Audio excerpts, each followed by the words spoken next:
La première chose à laquelle je pensais, c'est sous quelle voiture je vais sauter. Pardon? Oui, pour arrêter ce cycle qui ne s'arrêtait pas en fait. Mais c'est terrible de penser à ça aussi jeune. Oui, c'est terrible, à 17 ans, de se dire, en fait, pour un homme, je peux juste m'ôter la vie. J'ai tendance à aimer ce petit truc qu'on me repousse parce que mon propre père à moi m'a abandonnée quand j'étais encore dans le ventre de ma maman. D'accord. Donc, j'ai déjà vécu le rejet, même avant de naître. Déjà, moi, je suis une femme, c'est très dur aujourd'hui pour moi d'être dans une société où déjà je ne veux pas d'enfants. Pourquoi? Je trouve qu'on est vraiment dans un monde dégueulasse. Économiquement, c'est horrible d'avoir... tout coûte très cher. Par exemple, tu vois, je ne voudrais pas un enfant biologiquement, mais ça ne me dérange pas d'adopter. Parce que je me dis, j'ai pas envie d'amener un enfant sur cette terre, mais je veux bien prendre quelqu'un qui est déjà là et sauver peut-être une vie, donner une meilleure vie à quelqu'un. Je trouve que ce discours est très victimisateur, hein. Franchement, au bout d'un moment, tu sais pourquoi tu es venu, tu sais ce que tu fais de ton grand âge, comme elle le disait à chaque fois, oui mais moi, oui mais moi. Tu sais ce que tu fais, je vois pas pourquoi tu viens te victimiser par après, pleurer dans les bras de tout le monde en mode oui mais non mais personne ne m'aime, mais c'est normal que personne ne t'aime. Tu arrives dans une villa où on a déjà une solidité comme ça. On était vraiment déjà tous très solidaires. Ça te dérange pas d'aller voir les mecs à droite à gauche, c'est pas ça le souci, hein.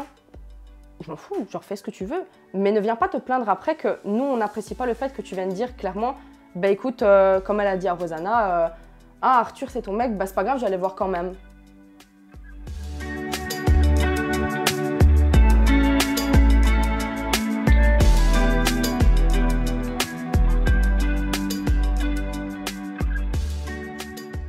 Bonjour Kitty, comment tu vas? Très bien, et toi Sam? Ben parfaitement bien, mais toi tu vas mieux. Oui, très mieux, franchement ça va. Parce qu'en vrai, pour vous dire la vérité, on devait enregistrer cette interview il y a déjà un petit moment. Hein. Oui, un petit temps, mais je sais que tu n'apprécies pas vraiment les germes, tout ça. J'étais un peu malade, donc je me suis dit, bon, je vais t'épargner ça et je reviendrai une prochaine fois. T'étais beaucoup malade. Oui. T'avais quoi?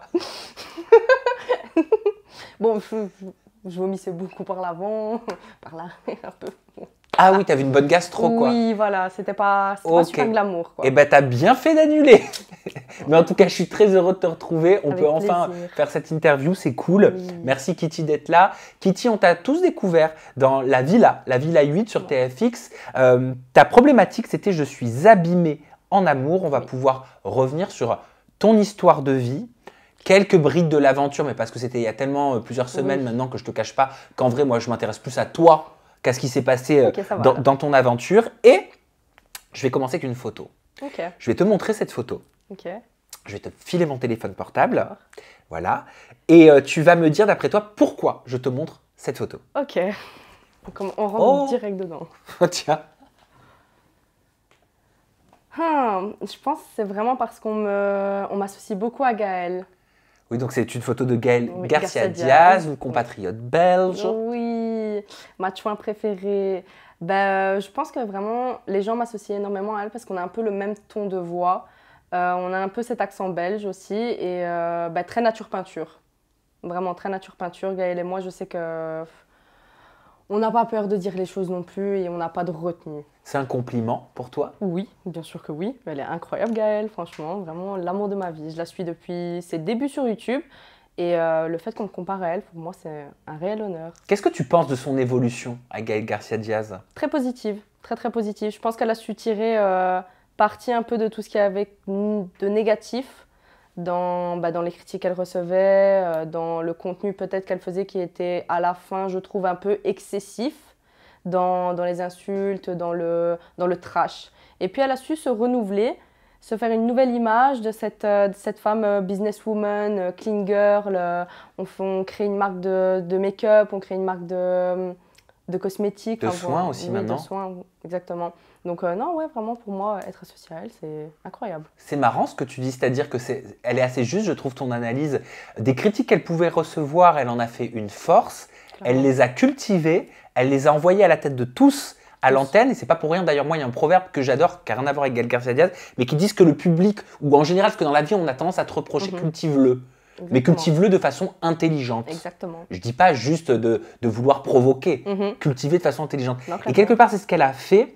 Et de là, a découlé une marque de maquillage Exactement. avec une DA qui correspondait à ce Oui. qu'elle disait, ce qu'elle faisait Clairement. et ses expressions un peu cultes. Oui. Donc en effet, je trouve que c'est très flatteur. Alors dans la villa, t'arrives Kitty avec la problématique, on l'a dit, je suis abîmée en amour. T'indiques à ton arrivée que t'es célibataire depuis 735 jours. Ça paraît énorme, mais en fait c'est juste presque 3 ans. Oui. Bah maintenant, du coup, oui, ça fait 3 ans. Ah, c'est toujours le cas? Oui, toujours célibataire. Ok, et ça fait combien de jours aujourd'hui? Ouh là là, ça fait beaucoup, je crois. C'est pas toi qui l'as calculé, Non. ça. Et dans le premier épisode, tu nous expliques que ta problématique, elle est en fait une conséquence de tes 2 premières relations qui ont été pour toi terriblement destructrices. Je te cite, hein, tu dis « Ma première relation était violente, j'ai été séquestrée, battue ». En effet, c'est plus que destructeur. Oui, effectivement, quand je suis sortie. Qu'est-ce qui t'est arrivé dans cette première relation? Comment tu as rencontré cette personne? Comment tout a basculé? Alors, tout a basculé déjà parce que j'ai rencontré cette personne sur les réseaux sociaux.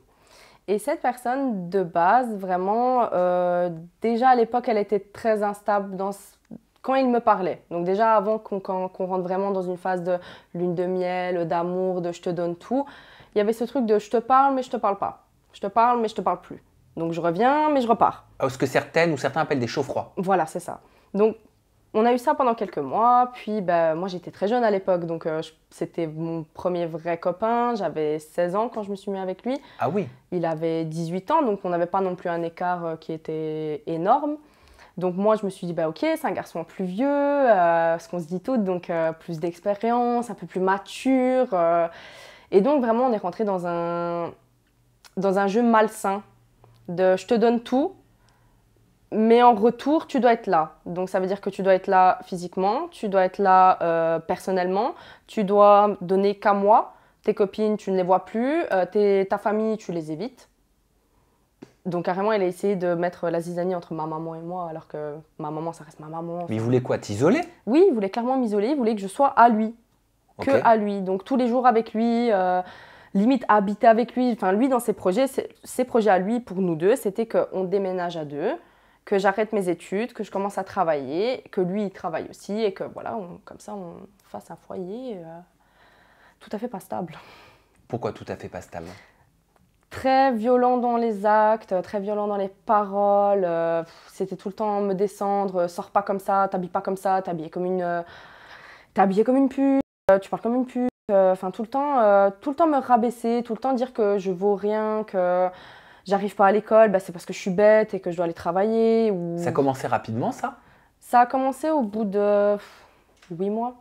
8 mois, donc tu avais 17 ans. Ouais, 17 ans. Mais tu étais jeune pour entendre des choses pareilles. Très, très jeune. Enfin, je crois que, quel que soit l'âge, c'est terrible d'entendre ça. Clairement. Mais à 17 ans, tu es en pleine construction, tu n'as pas forcément tout de suite les épaules pour te dire que c'est juste ou que c'est pas juste. Et souvent, la plupart du temps, c'est pas juste. C'est pas juste du tout parce que moi, je donnais tout pour ce garçon-là. Donc, j'essayais de faire au mieux. Donc, par exemple, simple principe qu'il avait instauré, c'est que il n'avait pas confiance en moi parce que pervers narcissique n'a jamais confiance en sa femme. Hein. Donc, je peux lui donner tout son monde, il n'aura jamais confiance en moi. Donc, par exemple, c'était au début de Snapchat. Donc, le matin, quand je partais de chez moi, je devais envoyer un snap avec l'heure à laquelle je partais. Quand j'arrivais à l'école, je devais envoyer un snap avec l'heure à laquelle j'arrivais.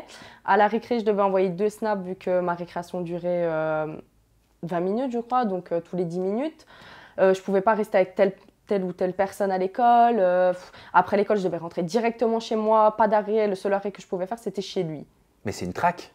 Oui, clairement. Il avait ma localisation. Enfin, vraiment, genre, moi, j'étais jeune à l'époque, donc je ne savais pas dire non. Parce que pour moi, c'était un acte d'amour de lui donner tout ça. C'était, ok, tu peux avoir confiance en moi. Tu te rendais pas compte que c'était anormal? Pas du tout. Pas du tout. Et vraiment. Toi, tu voyais ça pour de l'amour? Oui, comme de pour l'amour. moi, c'était pas normal non plus. Enfin, c'était une normalité qui n'était pas normale. Donc, c'est très compliqué à expliquer, mais pour moi, c'était devenu normal. Mais quand j'en parlais avec des gens de mon entourage, pour eux, c'était horrible. Enfin, c'était pas normal du tout. Mais moi, je l'ai normalisé. Mais c'est pour ça que c'est important d'en parler. Et merci de le faire aujourd'hui parce que déjà, ce petit 1, c'est pas une chose facile. Et petit 2, t'es pas la seule à être face à ce type de situation. Clairement. Et c'est hyper important de se rendre compte qu'on n'est pas le seul ou qu'on n'est pas la seule. Donc ton discours, il peut aider beaucoup. Évidemment. Et merci pour ça. Avec plaisir. Voilà. À quel moment tu décides de te, entre guillemets, rebeller? De dire, ok, c'est bon, non, là, tu me parles pas comme ça? Alors, j'ai essayé une fois. Ça n'a pas trop marché, donc j'ai compris que je ne devais pas me rebeller face à lui. Je devais me rebeller au téléphone. Malheureusement, la distance fait que il ne peut pas m'atteindre physiquement. Moi, quand je l'ai quitté, j'allais avoir presque 18 ans. Donc, je me suis dit, ok, c'est trop. Je ne peux plus supporter ce qui m'arrive. Enfin, vraiment, je sortais de chez lui. La première chose à laquelle je pensais, c'est sous quelle voiture je vais sauter. Pardon? Oui, pour arrêter ce cycle qui ne s'arrêtait pas en fait. Mais c'est terrible de penser à ça aussi jeune. Oui, c'est terrible, à 17 ans, de se dire, en fait, pour un homme, je peux juste m'ôter la vie. Après, je revenais très vite à la réalité. Je me disais, non, en fait, j'ai plein de choses à vivre dans ma vie, j'ai plein de choses à construire et je peux être quelqu'un. Mais il ne faut pas que je me laisse abattre pour ça. Donc vraiment, un jour, j'ai décidé de partir. Je suis rentrée chez moi, il m'a téléphoné, j'ai dit que c'était fini, que vraiment, là, je portais mes coronesses à deux mains et que je voulais vraiment en finir. C'était tout et terminé. Lui qui ne me recontacte plus, donc...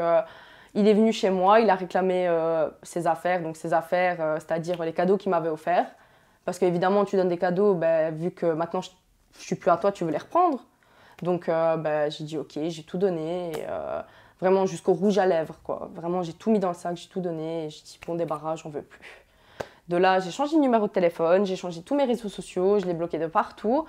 Il y a eu un harcèlement qui était très constant au début, donc vraiment à base de...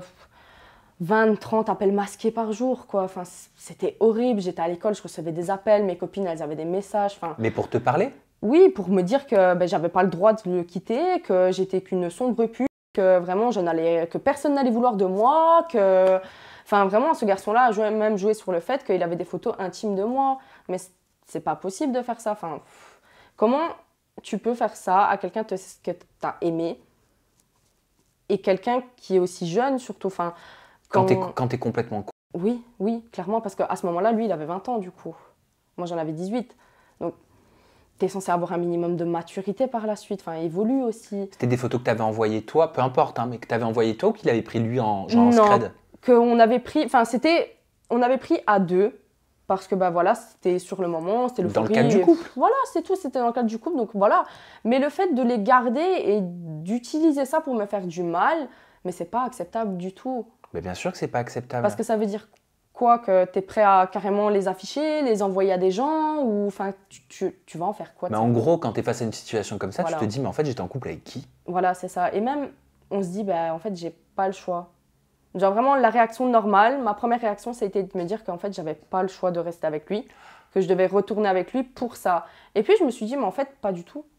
Genre, pas du tout. Si lui, il sort ces photos-là, ok, ça me fera du mal à moi, mais dans tous les cas, je pourrais rien faire contre. C'est-à-dire, tu avais pleinement conscience que ces photos, elles pouvaient être extrêmement problématiques. Oui. Mais j'avais pas le choix de... Enfin, je pouvais pas aller voir la police et leur dire oui, il a des photos de moi, aller chez lui et aller les chercher parce que... Pourquoi? Parce que ça marche pas comme ça. Déjà, j'ai porté plainte contre lui parce que du coup, un peu avant que ça se termine vraiment, que je décide de partir, j'étais avec mes copines en rue, il voulait pas que je sois avec mes copines, donc il est arrivé, il m'a mis un coup de tête, enfin... Vraiment, devant tes copines? Devant mes copines, devant des gens dans la rue. T'as porté plainte pour ça? Oui, ça j'ai porté plainte. T'avais tes témoins? Oui, j'avais des témoins. Cette plainte a été classée sans suite. Malgré les témoins? Malgré les témoins et malgré le fait que j'étais mineure. Incroyable. Incroyable. Donc je me suis dit, est-ce qu'on va m'aider? Non. Donc, oui, t'avais l'impression que même les autorités n'étaient pas là pour toi? Et je sais qu'en général, c'est très rare que les autorités puissent faire quoi que ce soit parce qu'on reste sur des choses qui ne sont pas prouvables. Alors de plus en plus, oui. Je l'entends ton discours, Kitty. Je sais que c'est normal de se dire... Surtout à l'époque. Voilà, c'était il y a combien de temps? C'était en 2017. Bon, ok. Mais on a tendance à se dire, regarde, j'ai une copine qui m'a raconté que pour elle, ça avait été classé sans suite. Ou alors je vais entendre Kitty dans une interview avec Samira, elle a dit ça, que ça a été classé sans suite. Non, il faut toujours porter plainte. Ça sert à quoi que je le fasse? Quoi qu'il arrive, toujours porter plainte. Voilà, les policiers et les commissariats sont des endroits et des êtres humains différents. Exactement. Donc même s'ils ont la même formation, c'est tous des personnes différentes. Donc s'il y en a un qui te ferme une porte, va essayer de franchir une autre porte pour avoir gain de cause. Face à une situation anormale. Bien sûr. Et encore, moi, de base, je ne voulais pas porter plainte du tout. Moi, de base, j'étais partie sur le fait de je me tais. Parce que c'est un peu ce à quoi on est réduit, en général. C'est au silence, au fait de ne pas pouvoir parler, de ne pas pouvoir s'exprimer par rapport à des situations pareilles. Et je me suis dit, moi, j'ai pas envie de le faire. Mais je l'ai fait pour mes copines. Il était souvent violent? Physiquement? Quand même. Beaucoup plus psychologiquement, mais physiquement ça arrivait. C'était vraiment quand c'était des excès de colère. Donc on avait vraiment ce cycle hein, de la lune de miel, des moments un peu problématiques, de la fin et on recommence. Enfin, c'était un cycle vraiment sans fin. Et comment tu as réussi à te sortir de cette relation, il ne faut pas dire toxique, violente? Oui. Ben vraiment, comme je t'ai expliqué, quand je suis sortie de là, je me suis dit sur quelle voiture je vais me jeter. Et puis je me suis dit, mais en fait, non, je mérite plus que ça. Je pense que je suis quelqu'un de très bien, j'ai tout donné pour lui, il n'a pas su voir ce que moi je lui donnais, ben c'est pas grave. J'ai rencontré quelqu'un aussi, c'est vrai que j'ai rencontré quelqu'un, mais c'était pas quelqu'un qui a compté pour moi non plus. Mais cette personne m'a fait rendre compte quand il m'a expliqué que c'était pas normal.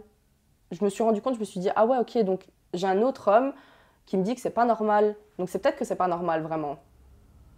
C'est-à-dire que tu avais besoin de l'entendre d'un autre homme, qu'un homme voilà, c'est ça. te dise ce que cet homme te fait n'est pas normal. C'est ça. Et un homme qui... Parce que mes copines, c'est bien. Mais mes copines, c'est mes copines. Donc si j'ai pas envie de les écouter, bah, je mute un peu mes oreilles et je les entends plus, quoi. Mais là, c'était vraiment un homme qui s'intéressait à moi et qui, en plus, me disait que c'était pas normal. Donc là, je me suis dit, ok.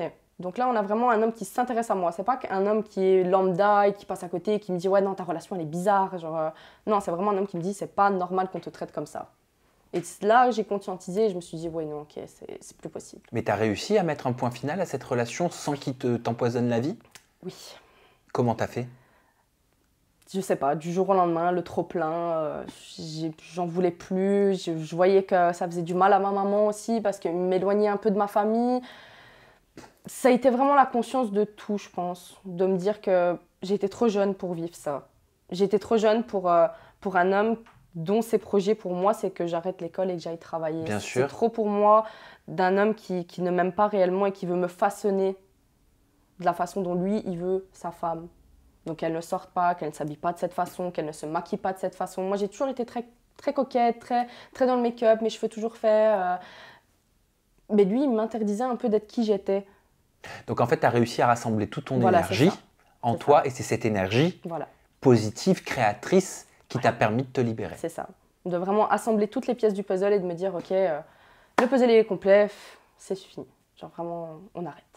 C'est dur par contre aussi jeune d'avoir commencé par une relation aussi violente. Oui, c'était très compliqué, je ne vais pas me mentir. Après ça, j'ai eu vraiment pas mal d'histoires avec des hommes où... Enfin non, après, en fait, justement, directement après, j'ai eu un deuxième copain qui n'a pas non plus été une relation de fou, mais qui m'a un peu relevé de la première. D'accord, c'était plus un pansement. Non? Oui, non, je sais pas trop. Parce que moi, je l'aimais vraiment. Après, je pense que moi, j'aime tous mes copains. Si je me mets en couple avec quelqu'un, c'est que vraiment je l'aime. Je me mets pas en couple pour...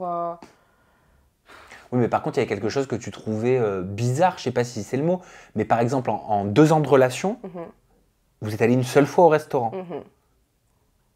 Je normalise très vite les choses quand je suis en couple. Ça, c'est mon petit défaut, c'est que vraiment, j'arrive à normaliser énormément de choses qui ne sont pas du tout normales. Donc, vraiment, j'ai dû le supplier, quoi.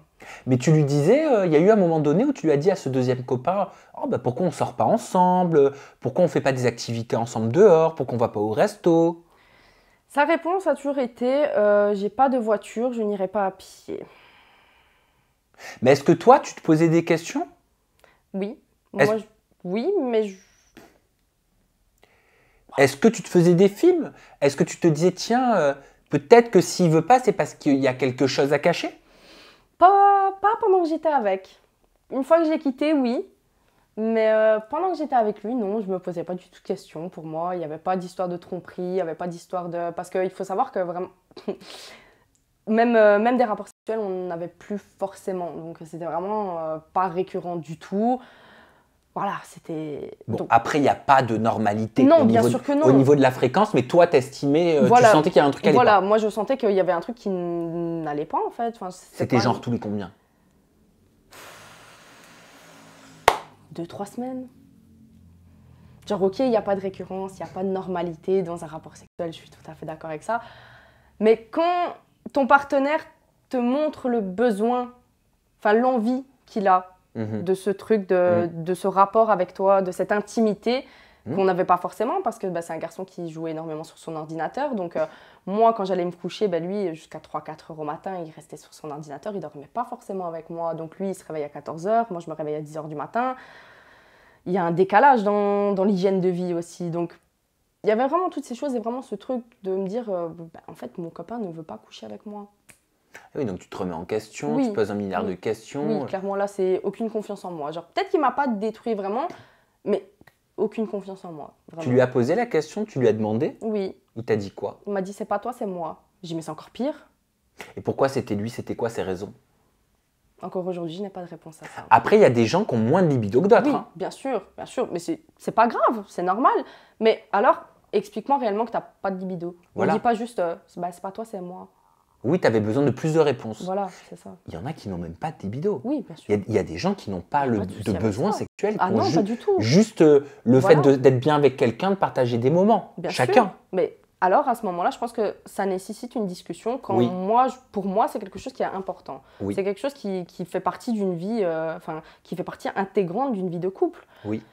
Je peux comprendre, il n'y a pas de souci. Et aujourd'hui, on fait de très bonnes choses. Il y a des thérapies, on a des sexologues qui aident à mieux comprendre aussi. Donc, ce n'est pas vraiment le but de dire « oui, il y a un problème ». Non, il n'y a pas de problème. Chacun est comme il est. Il n'y a aucun souci avec ta façon d'être. Juste qu'on puisse s'entendre sur un terrain tous les deux. Donc, pas on le fait tout le temps et pas on le fait jamais. Donc, et quand vous le faisiez, ça se passait bien? Oui, ça va. Bon, c'était pas l'extase, quoi. Non, c'était pas l'extase. Ok. Donc, je pense qu'il y a eu ça aussi, c'est que cette relation, elle m'a beaucoup frustrée, pas beaucoup de confiance en moi. Vous manquiez de compatibilité? Oui. À tous les niveaux, en fait? À tous les niveaux, oui, clairement. Et ça, je l'ai compris des années après, vraiment, en faisant un peu le check-up et me disant, ok, donc il y a eu ça. Bah, ok. T'as tendance à tomber amoureuse facilement, c'est pas un jugement, non, pas du facilement de quelqu'un qui va t'accorder de l'importance, de l'attention? Alors pour l'instant, beaucoup des garçons de qui je suis tombée réellement amoureuse ne m'accordaient pas forcément d'attention. D'accord. Et quand c'est vraiment des garçons qui ont tendance à être super gentils, super amoureux, vraiment des vrais mecs bien, ben là j'ai un peu du mal parce que là j'ai pas ce petit truc du challenge, tu vois, de me dire que cette personne me repousse. Donc, tu as un peu besoin d'être poussé. Oui. Et ça, vraiment... Mais pourquoi tu as un peu besoin d'être poussé? Alors ça, c'est toute une thérapie qu'on fait avec ma psy, parce que je vois une psy depuis 2 ans, et franchement, ça se passe très bien, je suis très contente. Oui. Donc vraiment, je vous incite, si vous ne vous sentez pas bien, genre vraiment, allez voir un psy, parce que ça aide. Moi, il faudrait que j'y aille. Hein. Franchement, moi, ça m'a... Je me comprends mieux, je comprends mieux mes réactions, je comprends mieux un peu le passif, et je sais que j'ai tendance à aimer ce petit truc qu'on me repousse parce que mon propre père à moi m'a abandonnée quand j'étais encore dans le ventre de ma maman. D'accord. Donc, j'ai déjà vécu le rejet, même avant de naître. D'accord. J'avais déjà ce truc de « je suis rejetée ». Oui. Donc, encore aujourd'hui, c'est triste, hein, c'est super triste de dire ça, mais c'est la seule forme d'amour que je connais. Le rejet. Le rejet. Donc, amour égale rejet. Voilà. En tout cas, avant. Avant, voilà. Aujourd'hui, j'essaie de changer les choses et vraiment de ne plus... Mais c'est dur, hein? Oui, parce que quand c'est la seule chose qu'on connaît, c'est... c'est notre normalité. Voilà, exactement. C'est comme je te disais tout à l'heure, c'est ma normalité qui... Ok, donc si on te rejetait, si on t'accordait pas l'attention que tu méritais, tu avais l'impression d'être aimé. Oui.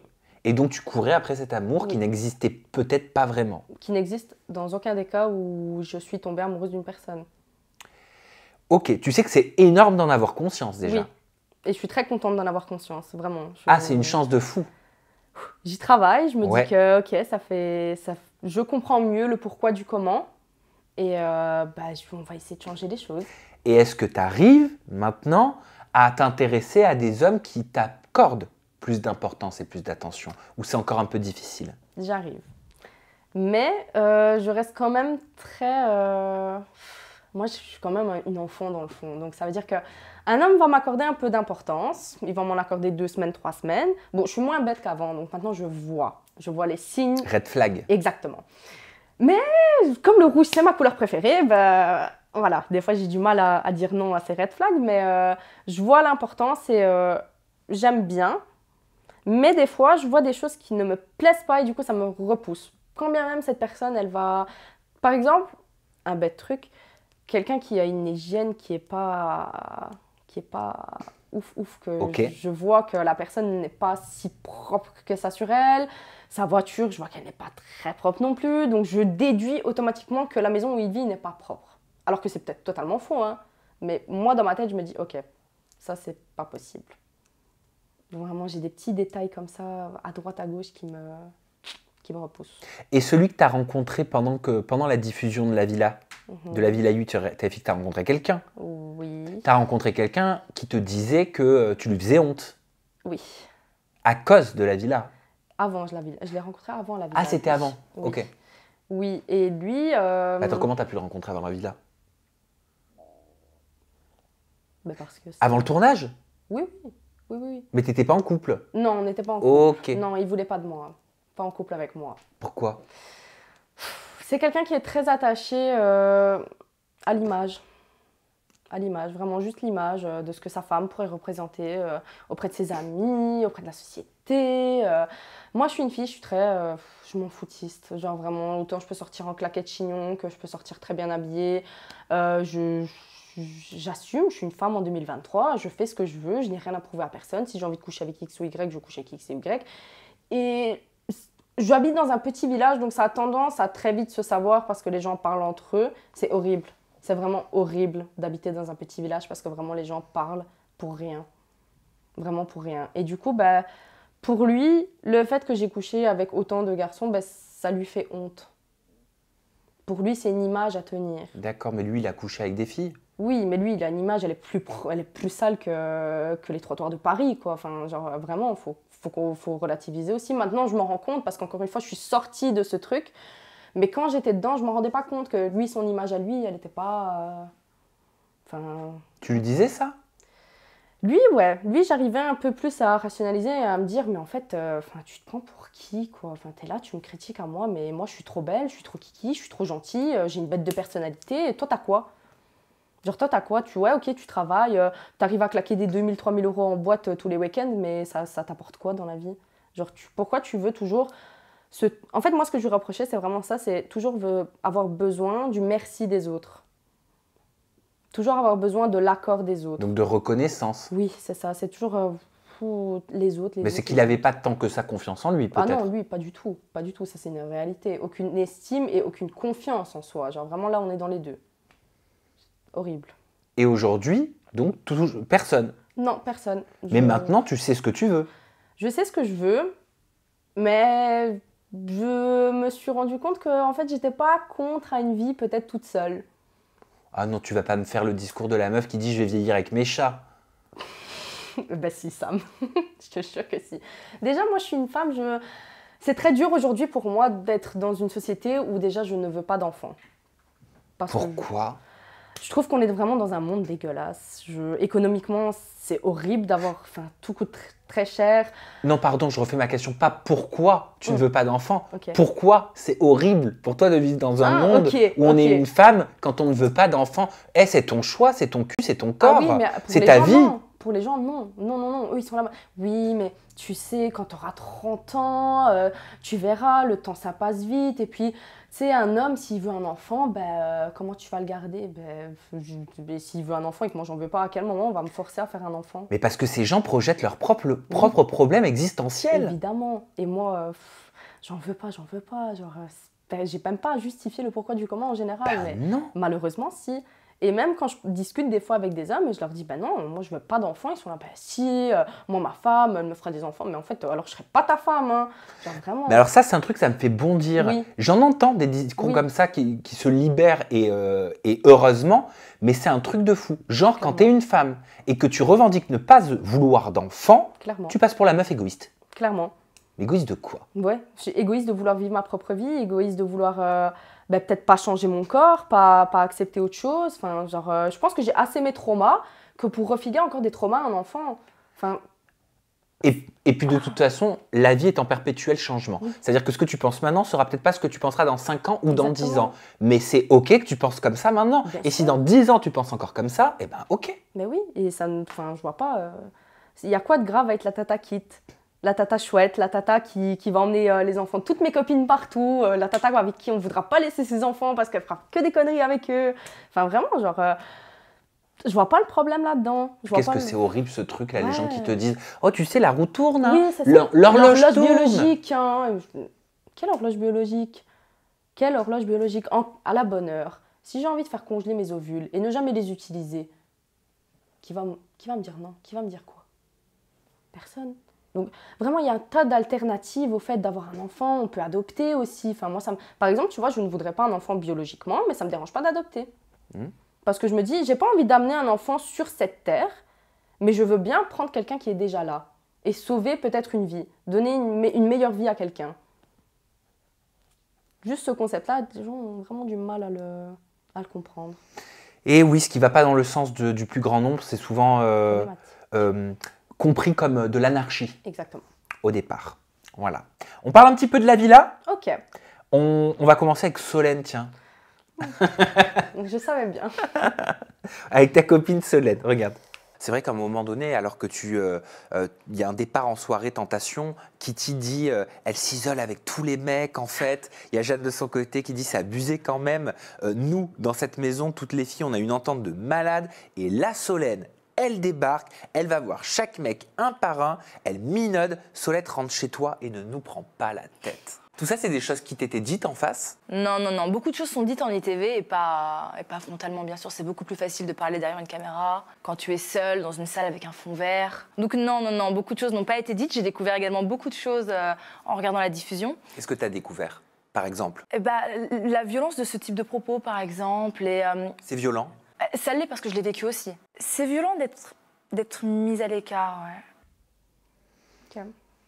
Comment tu l'accueilles, ce discours? Est-ce que tu es en accord? Non, je trouve que ce discours est très victimisateur. Hein. Franchement, au bout d'un moment, tu sais pourquoi tu es venu. Tu sais ce que tu fais de ton grand âge, comme elle le disait à chaque fois. Oui, mais moi, oui, mais moi. Tu sais ce que tu fais. Je vois pas pourquoi tu viens te victimiser par après, pleurer dans les bras de tout le monde, en mode oui, mais non, mais personne ne m'aime. Mais c'est normal que personne ne t'aime. Tu arrives dans une villa où on a déjà une solidité comme ça. On était vraiment déjà tous très solidaires. Ça te dérange pas d'aller voir les mecs à droite à gauche, c'est pas ça le souci, hein. Je m'en fous, genre fais ce que tu veux. Mais ne viens pas te plaindre après que nous, on n'apprécie pas le fait que tu viennes dire clairement, bah écoute, comme elle a dit à Rosanna, ah Arthur c'est ton mec, bah c'est pas grave, j'allais voir quand même. L'un dans l'autre, tu fais quelque chose, faut t'attendre à ce que tu aies des conséquences à tes actes. On est des gens, on est humains, on a des sentiments, on est isolés, comme toi tu es isolé, enfin voilà, moi j'ai pas apprécié le personnage, vraiment. Ça pourrait pas être ta copine dans la vie de tous les jours? Non, et vraiment, je ne suis pas du tout hypocrite envers elle parce que je ne l'ai pas appréciée dans la villa. J'ai pas essayé de discuter avec elle à l'extérieur. Je ne la suis pas sur les réseaux sociaux. Je ne m'intéresse pas à ce qu'elle fait. Voilà, j'ai rien à dire sur elle, vraiment. Tu t'intéressais au grand Rami? Au grand Rami, oui. Parce que c'était Rami, c'était mon bébou, c'était vraiment mon coup de cœur, mais voilà, genre, elle aurait pu finir avec Rami, ouais, ok, bah, tant mieux. T'as gardé des liens avec des anciens candidats? Rosanna. Et vous avez un tatouage en commun? Oui. C'est quoi, c'est un melon? Le mango juice. Ah, mango juice, pourquoi vous buviez que ça? Oui, tout le temps. En fait, le jus de mangue aux États-Unis, enfin, en Amérique en général, est très sucré, pas du tout le goût de mangue. Donc on buvait ça tout le temps et vraiment c'était devenu une référence à tout et n'importe quoi. On était contente, ouais, jus de mangue, on n'était pas contente, non, jus de mangue. Vraiment, pas copine de ouf. Heureusement qu'il y a les jus de mangue, hein, parce que si tu devais te faire tatouer les jus de tomates, les jus de carottes, les jus de cassis... Mais on y a réfléchi, on s'est dit, bon, qu'est-ce qu'on pourrait faire qui vraiment nous unit dans la villa et qu'on sait que c'est pour ça? Et on s'est dit, bah, jus de mangue. Et t'as l'impression d'avoir participé à une émission qui s'est arrêtée? T'as vu, Lucie, elle a dit, enfin, oui. Lucie a annoncé qu'elle arrêterait la villa. La villa, a priori, pour l'instant, c'est en stand-by complet. Oui. Vous seriez la dernière saison, oui. Pour l'instant. En tout cas, au moment où on tourne la 8e saison. Tu trouves ça triste? Ouais, moi, je suis un peu triste parce que j'aimais bien les coachings de Lucie. Franchement, très chouette, j'aimais bien. Après, c'est un honneur aussi de me dire que on est à la dernière saison. On a été le casting d'Anonyme qu'on va dire on attendait un peu dans la télé-réalité parce que c'est vrai que avant la villa et qu'on sorte vraiment des castings anonymes, je trouve que c'était tout le temps les mêmes candidats, toujours les mêmes disputes. Au final, c'était même plus des prises de tête qui allaient dans le sens de l'émission, c'était plus des prises de tête par rapport à leurs soucis extérieurs. Donc des trucs plus intimes que je sais pas si eux ils ont forcément envie de raconter et que nous on a forcément peut-être des fois pas envie de savoir non plus. Tu vois, donc j'ai apprécié et ça me fait, franchement je suis triste mais je suis heureuse quand même de me dire que bah ok ça a été nous et c'était très chouette. C'est quoi l'avenir pour toi, Kitty? T'as envie de quoi? T'as des projets, hein? Oui, alors Kitty elle va devenir modèle photo. Ok. Et mon but ultime, vraiment mon plus grand rêve, c'est d'être égérie Calvin Klein. Waouh. Genre ça, c'est mon but. Ah bah c'est un sacré goal. Oui, bah oui, parce qu'il y a Kendall Jenner devant moi quand même, donc bon. Mais attends, c'est pas inatteignable, hein? Non, c'est pas inatteignable du tout, c'est pour ça, je me dis que c'est relatif, genre j'ai pas dit non plus que je voulais être égérie d'une marque de luxe de fou, non, c'est vraiment, Calvin Klein, c'est ma marque de fou, je les adore, enfin vraiment, c'est un but tout à fait atteignable, je pense. Ok, et donc tu mets quoi en place pour atteindre ce but? Alors là, je participe à un petit concours, donc Top Model Europe, qui justement collabore avec Calvin Klein de temps en temps et d'autres marques évidemment. Et donc là, je suis dans la phase du vote du public. Donc bientôt, le petit lien sera disponible sur mon Instagram et les gens pourront voter.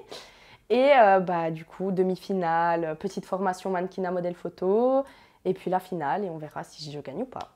Et ben c'est tout ce que je te souhaite, Kitty, d'avancer dans tes projets, d'avancer dans tes envies, de faire tout ce que tu as envie de faire et de ne surtout pas écouter ce que le monde veut te voir faire. Jamais. Voilà, suis uniquement tes propres choix. Toujours. Suivre ses choix, c'est être très courageux. Exactement. Et être courageux, c'est pas écouter les autres, c'est s'écouter soi. Exactement. On peut te retrouver sur tes réseaux sociaux, Kitty. Ton compte Instagram, c'est KitVaBene. Exactement. Voilà, t'as un compte TikTok? Oui, mon compte TikTok. K2T-15. Eh ben c'est parfait. Merci Kitty, merci à vous de nous avoir suivis. On se retrouve très bientôt avec une nouvelle personnalité, toujours des confidences en toute intimité. Vous savez que j'adore ça, de toute façon ça fait 9 ans maintenant. Et d'ici là, prenez soin de vous et n'ayez jamais peur. C'est tout. Bye bye. Exactement.